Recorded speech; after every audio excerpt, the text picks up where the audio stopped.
Hey guys, I'm excited to come to you with a new interview, a new podcast. This year has been insane, and yeah, we're just figuring it out. I have the lovely Morgan Shamy with me, and her book, The Redpoint Crux, just came out this week, and you guys are going to want to read it. And as you might know, I had a baby this year, and he loves to have his voice be heard. So if you hear him on here, just know that he's super excited that you're listening, and he's super grateful. But let's go ahead and get to know Morgan. Let's go ahead and get started. And how about you tell us all about your novel that just came out this week? Oh, you're so nice. Yeah, so it's called The Redpoint Crux.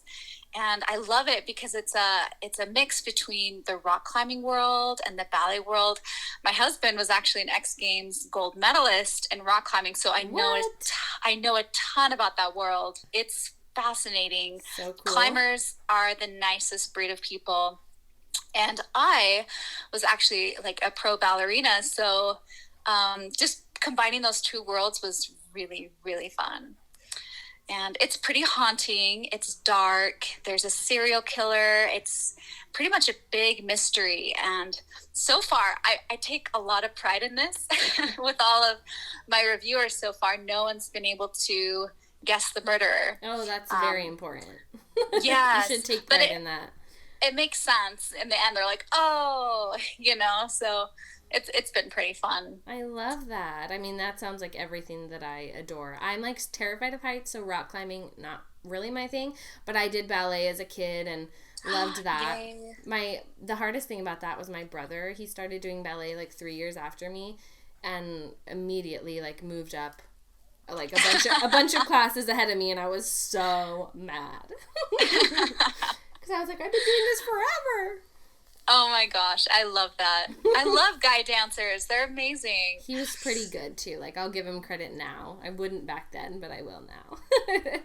Oh, I love it. Well, I'm so excited for you, and I can't wait to read it. But could you tell us a little bit about your journey from, starting at the beginning to getting published? I would be happy to. How much time do we have? Just kidding.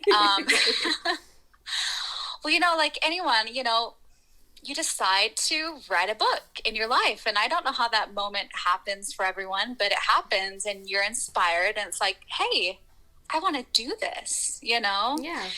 And so, I sat down and I wrote my first book and I met amazing people. There was this competition called Inkpot back in the day, Mm-hmm. and it was like kind of like American Idol for writers, where you'd submit the first 10,000 words of a project, and then it was a popularity contest out of the thousands of people, and whoever won got to have a HarperCollins editor, review your work. And so I entered that competition, and I actually ended up taking first place in it, which was pretty cool.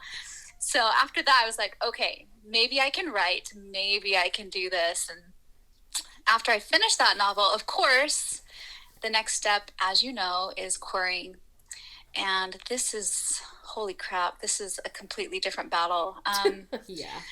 Right? It's so epic. So coming off of that high of like, hey, I won this competition. I'm amazing. I'm going to be a bestseller, so dumb.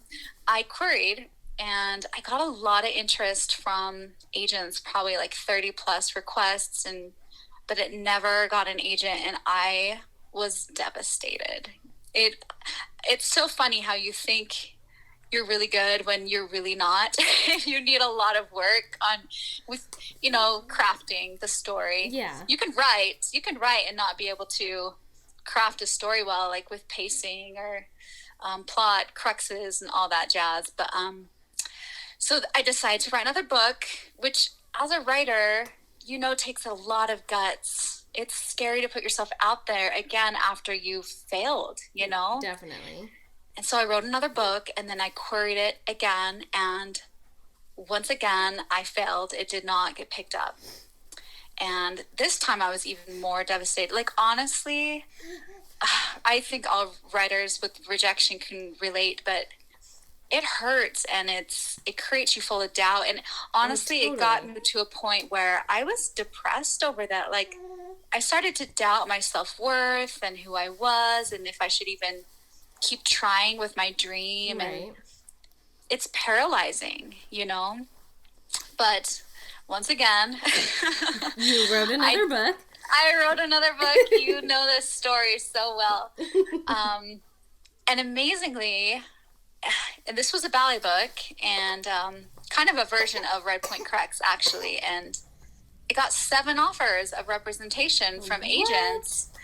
And that was amazing. It was the best feeling to be validated, for your work. But the story, are you okay if I keep going? Totally. Tell us. Okay. Yeah.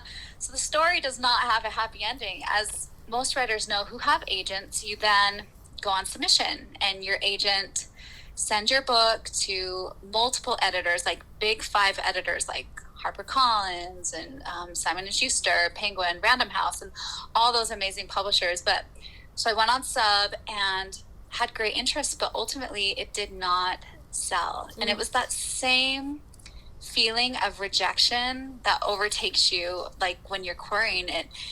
And it almost was more difficult to be rejected. I was just going to say, it probably was worse, like, to then get to the point where it was on submission, actually, and then to not get anything. Yes, 'cause you're kind of a step closer, So it was difficult. So my agent and I decided to part ways after that. It was happy. We're still best friends, like, honestly. But that's good. We weren't the right fit for my kind of work. And so I had to query again. Girl. I wrote another book and I queried, but I did get another agent that time. And I went on submission again to editors. And I actually went to acquisitions with a certain publisher, which is when they take your project to the board and everyone at the publishing house is, they decide whether or not to take it. And then I failed. Oh my goodness. And it did not get picked up. And it was, honestly, I'm laughing now, but I was not laughing at the time, I bet. It's devastating. And so I then left that agent. Look how long this epic process is. Yes. And I then, I'd been through the process and I just kind of decided, hey, I want to get my work out there. And so I subbed to some small presses and immediately got multiple offers for my book. And I decided to sign with one of the presses and I was excited about that. And right after I signed that deal, I queried again another project and then signed with another agent. So it's been kind of fun to work on a project with my agent and then also get this other book published with this press in the meantime. So it's been fantastic. And so I'm on submission again with another ballet book. Actually, I love ballet. And working the last 2 years on getting this book, the Redpoint Crux, published, and it is now out. And so that is pretty much the summed up version of everything. How's that? That's wonderful. I love this question because every author has a very different answer, and I love, honestly, I know that was hard, like, as you were in the moment of all of those rejections. Like, I have felt that and I understand, but like how much I feel like you probably learned so much from it, and I think that you sharing it and like the people who listen to it, the writers who are maybe going through the same thing, they're going to be like, oh, okay, it's not just me, like this has happened to other people before, and unfortunately I feel like sometimes it's part of the process of, finding the right agent and finding the right editor, and all of that takes, some trial and error. Oh, absolutely. And one of the most remarkable things, I think, is that it doesn't just change your writing and your craft, and obviously improving greatly as you keep trying, but honestly, it changes who you are. It morphs you into this stronger person where pretty soon rejection doesn't affect you anymore, and you have self-worth, and you write just to write because you want to. And honestly, it wasn't until I got to that point that I started to have success in the way I wanted to have success, I love it. It was the journey you were supposed to take, even though it was a little rocky and uphill most of the time. Oh, absolutely. Yeah. Well, awesome. So you queried a bunch of times, like you said. How did you approach querying? You know, like what tips do you have for writers who are in the querying process right now? Oh, yeah, absolutely. I mean, first and foremost, you always need to be professional, with how you are online. I think Yeah. I see a lot of people just blasting their rejections online, which I don't think is wise, because you don't want agents looking you up and seeing that you're being rejected No. by everyone. And I know people have a lot of strong opinions, and obviously there's a place for strong opinions, but I believe you need to be very careful with what you post online so you look very professional to agents who will look you up. They're going to look you up. Oh, for But sure. as far as a query, you've got to learn how to write a good query letter. That hook is so important right off the bat. And I like to start my query letters right immediately into that mini query, not the "Hi, my name is da da da da. I'm looking for representation of da da da." I know a lot of people query like that, but I like to just do that one sentence hook right off the bat. So that was the first thing the agent saw, and then went into the mini blurb about my book. And it's a difficult craft to perfect as a query letter, because it's completely different than writing a book. For sure.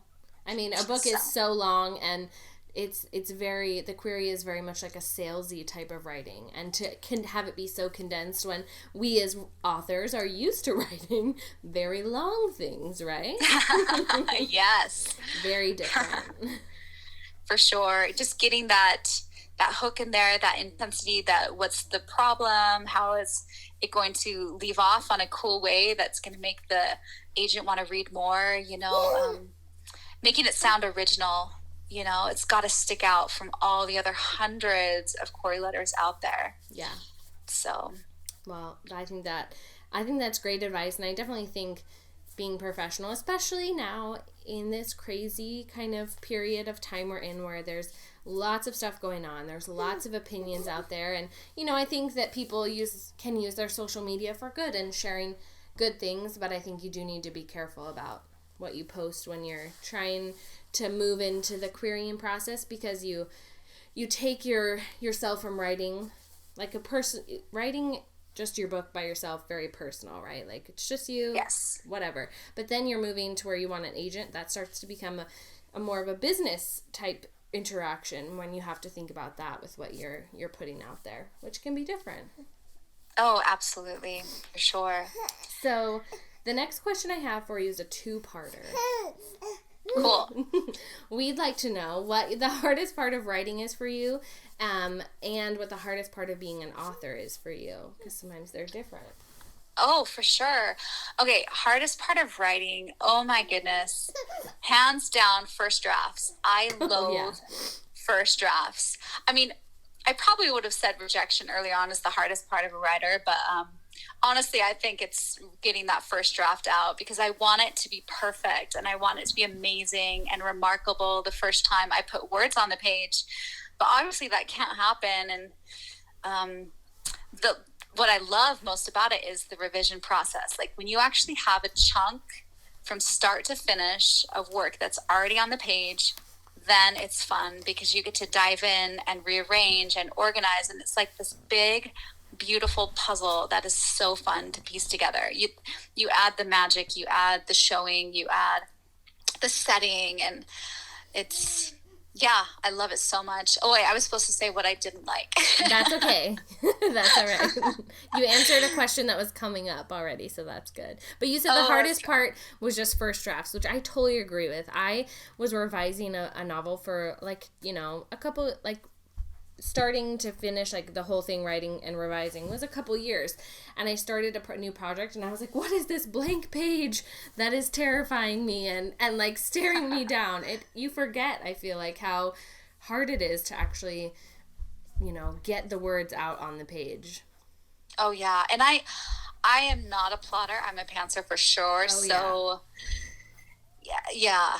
The blank page is what inspires me. Like, I love not knowing the story ahead of time, which might in the long term take longer, because you might have to do more revisions afterward, because it's not all set out. But it takes the magic out of it for me. I cannot plot, you know?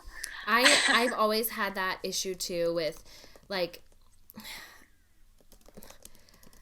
with plotting and you know, like even trying to figure out the ending beforehand. It really does. I feel like I get like I'm unmotivated now that I've like tried to figure out the idea. I'm like, okay, well I don't need to write it now. Like I already, you know, I like the excitement of just sitting down every day and writing and seeing what it might be. Oh yeah, it's like you get to take the journey with your character for the first time. Yeah. You know? Yeah, which is so fun. And then what's the hardest part about being an author so far? You know, I think it's putting yourself out there. Like, okay, my release week is this week. So my book came out on Tuesday and it was phenomenal. Like, hundreds and hundreds of people came out and supported me, and the reviews that are coming in, and just, it's amazing. But I think the hardest part is actually having yourself out there and the anticipation of, oh my gosh, who's going to hate my book? Like, who's going to write about it that they hate it, you know, or, you know, just that being on a platform and you've really exposed yourself to the world, like, Yes. by putting your work out there. So I think it's easy to have joy in just sitting by yourself and writing and being safe. But the hardest part for sure is putting yourself out there, like I said. So Definitely. And I think that, you know, rings true probably at every stage of what we do as authors and writers. Oh, yeah. The next question is just the flip of that. So what's the best part of being a writer, which you kind of answered, revisions, and then the best part of being an author? Oh, you know, I didn't know this until the last 2 days, but honestly, now that my book is in the hands of readers, like the feedback and the response, it was enough to write as is just for myself. I was complete and I was satisfied. But now to actually experience people loving your book and talking about it and, you know, going through the plot and characters and setting and saying, I love this, I love this, I love this. Like, it is indescribable. It's phenomenal to have that feeling. And so I'm glad I put myself out there and pushed forward through years of heartache, 10 years of trying to do this. Yeah. And it's made it worth it, you know? I can totally see how that'd be worth it. I mean, that's the dream, right? That's why we all spend so much time, I feel like, writing these stories. At least I know for me, you know, I loved reading as a kid and as a teenager, and I always wanted to be able to create that same kind of feeling for readers, right? So I think that to actually have achieved that is probably so awesome. Yeah. I love it. It's magic. Yeah. Magic. Books are magic. So this next question, it's like you knew all my questions, but the next one was talking about being a pantser or a planner. And you said that you've leaned more towards pantsing. Have you done that, you know, for all of your books that you've written? For all of my books. In fact, I have tried so many times to sit down and be like, okay, I'm going to plot this out. It's going to be amazing. And honestly, I think maybe I said this already, but it takes the magic out of it for me. And so every single book, I've just pantsed my way through the whole thing. And what's amazing, it always ends up working. Like, pieces align and it'll work. So yeah. It does. I'm pro pantsing. I'm pro pantsing for sure. I think, you know, at least for me, I feel like it does add some more on the revising side, because you have to go in and kind of fix little holes and whatnot. But it's way more fun, and I feel like the characters, I get to know them so much more doing it that way. Yeah, because they're not just people on Post-it notes. Yeah, just kidding. Nothing against plotters. They're amazing. No, and they create beautiful books. No. And what it really is that we all do it so differently, and it's so important for you to find the way that works for you. The people who plot and the people who like hardcore outline are amazing, and I love that they do that and it works for them. It doesn't always work for me. I wish I could be them. Yeah, I do too. I mean, I feel like that would make it so much easier for me. Like I would have much less revisions to do, but I can't function that way, and that's okay. Oh yeah. let's talk about when your love of writing began and kind of what that looked like when you decided to write that first book. Yeah, you know what's funny is I hated reading as a child. I did not like it. Like, That's interesting. I even didn't even start reading until I was at the end of first grade. I could read music before I could read words. And so I just didn't like books. It was a chore. And it wasn't until my mid-20s, when I was having babies, that I discovered books and I was like, wow, it's actually really fun to read. Yeah. I like this. And so I ate up every book I could get my hands on and realized what the hype was about. And I think that is, honestly though, that wasn't what made me want to become a writer, is reading. But, okay, getting serious for a minute. It was actually my 3-year-old boy was diagnosed with leukemia and had cancer. And so that process was so horrific. Wow. That I needed an escape.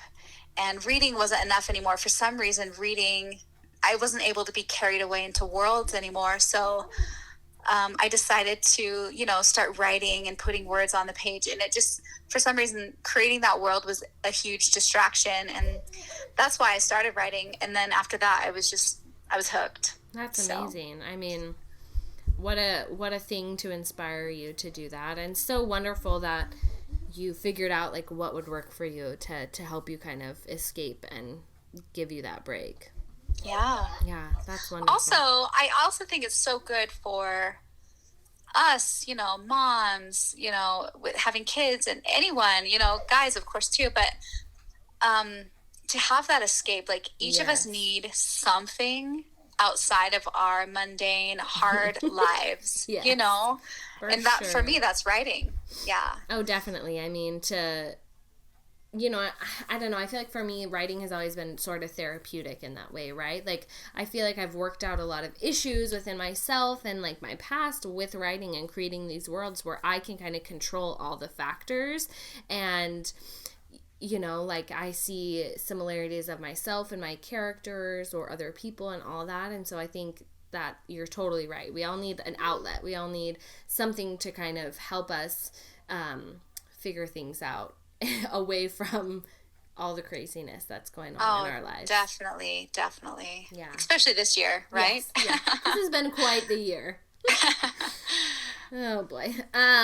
So let's talk a little bit about your revision process. You said you love revising. So what does that process look like for you? And now, of course, you have, an agent and you worked with editors and all that. But what do you do to get your manuscript ready before you send it to your agent?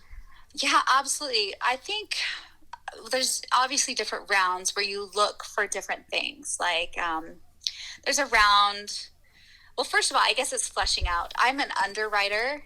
Okay. A lot of people are overwriters and they have to cut a lot of words, to clean up their manuscript. But I underwrite where I need to flesh out the holes and just make it come alive, after I do that first draft.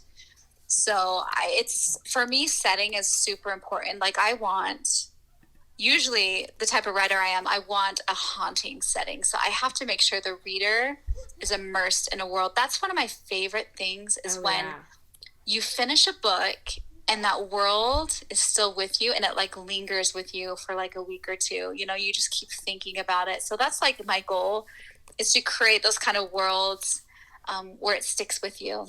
Definitely. So after I flesh out the book and make it more substantial, then obviously there's, cutting words, make sure everything is active and not passive, and, just tightening everything. And what else do I do? Setting, I talked about tightening things. And what am I missing? There's so many things I'm missing. Probably I'm not thinking about it right now, but... No, I think that, the big things like setting is so important. And I think that being able to, that's the whole wonderful thing about reading, right? Is to kind of lose yourself in a world. So you want to make sure that your book does that. You want to capture people and bring them in and make them feel like they know exactly what everything looks like and how it feels and all of that. So I think that's super important and a good thing to look for as you're revising. Oh, absolutely. Yeah. So I have just one last question, and this might be a hard one. People tell me it's a hard question. Okay, But cool. I'd love to know what your favorite book is right now. This is not your favorite book of all time by any means, because that's a stupid question. Nobody can answer that. But just what your favorite book is right now, something you've read recently that you really loved. Yeah, absolutely. Well, because of like the dancing and the haunting and the gothic feel, like I love Aaron Craig's A House of Salt and Sorrows, you know? Yeah. It's beautiful. Like that 12 Dancing Princesses retelling is just stunning. And I love her. She's amazing. And so, yeah, that book is phenomenal. Wow, you've picked that so easy. You're so good. Like that was the quickest. Like sometimes when people aren't prepared for that question, it takes a while for them to pick it out. I love it. Oh, All right. Well, thank you so much for chatting with me today and telling us all about you and your novel that came out. Everybody go buy it, The Redpoint Crux, and I'm just so happy for you and excited to see what comes next. thank you so much, Rose.